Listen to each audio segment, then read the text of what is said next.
topic for the lesson for the day. And then the teacher collects them, and she reads some of them, he or she, and but you don't say the names, and it's really just a way to generate discussion at the beginning of class. Again, you could collect them for a grade at the end of the marking period, like a point of view guide or a microtheme if you'd like to. You don't have to. The exit slip is the opposite of the admit slip. The students do this on the way out of their classroom. It's a good way to assess if you think the students have digested what you've taught them for the day. So you collect it on the way out the door, and you can look over them and really get a feel for where you want to pick up with the next lesson, whether they've digested everything that you've learned. So, for example, as an exit slip, why do you think we're studying about imaginary numbers after we studied the discriminant?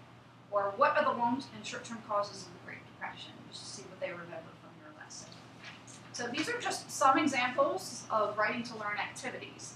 And what I have for you guys right now is just a brief activity for each of you. I know, Tracy, am I correct that your students read George Washington Socks? Yes. Okay, so here's a point of view guide based on George Washington Socks. You can just take a few minutes. I'll set the timer and give you guys a few minutes. This is a math one. I'm going to ask you to do this as a microtheme. Grab a card for you to write up. This is lifted directly from sample questions for the PARCC assessment. So it gives you an idea of what's going to be coming along in 2014, 2015.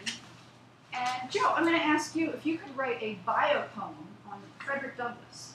So I gave you the format right there, and if you could work on writing a bio poem. So each of you have a different writing to learn activity.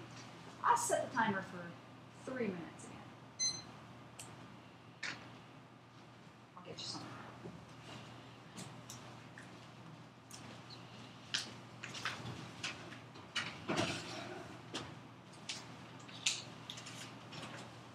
Don't measure. I don't think this is really 5 by 8.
You might want to give your students more time, but you guys have been great, so I didn't want to make you write for too long. But do you see how maybe you could adapt one of these writing to learn activities possibly in your content area? Even perhaps in math, get them to do some thinking through their writing. It's an extension of thinking. I have some presents for you, Mike. These are some more questions from the PARC assessment, some samples. I bet you might want to take a look at them. I'm going to leave you guys with a final thought. Albert Einstein once said, was often quoted, "If you can't explain it simply, you don't know it well enough." And that is the concept behind writing to learn activities. If our students can't explain in simple terms and in short pieces what they've learned, then maybe they don't know it well enough. So I would like you to look at writing to learn as a chance for them to extend their thinking. And I have one more favor to ask you guys on the way out. If you could, I'm going to ask you to do an exit slip for me. And based on these 3 bullet points, what writing to learn activity do you think you could use in September when your students return to school? Like, is there one that jumped out at you more than others? This one. What information? I can totally use this. Oh, okay, the point of view guy. Yeah. Good. I remember how excited you were when you came to the curriculum committee meeting about that book, so I just know you have great enthusiasm. Well, it's good. It really is a thorough, quick activity to see whether or not they read it, whether or not they understood it. Right, exactly. You have to kind of think on the fly and not make things up. But yeah, again, that text dependency is really important. What surprised or intrigued you? And what would you like to learn more about in a follow-up presentation? Are there other types of writing activities that you're curious about that pertain to your subject area?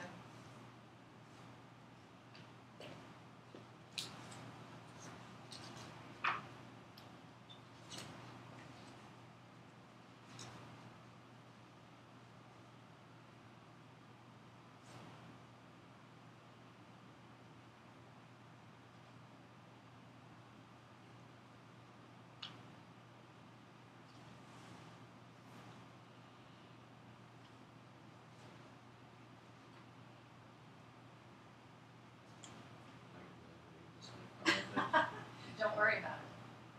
You see my terrible handwriting.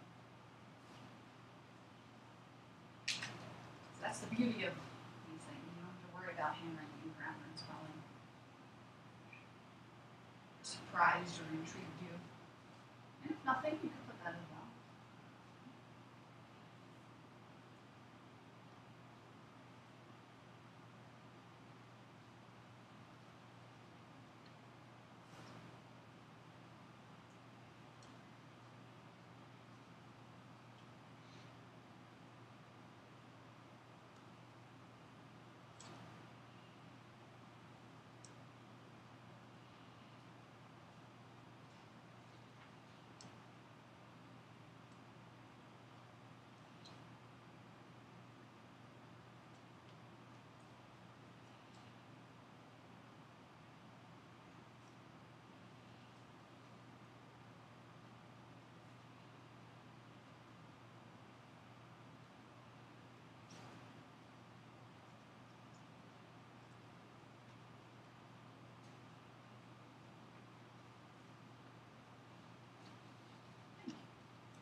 I'll pick up the autograph. Do we have to put our name on it?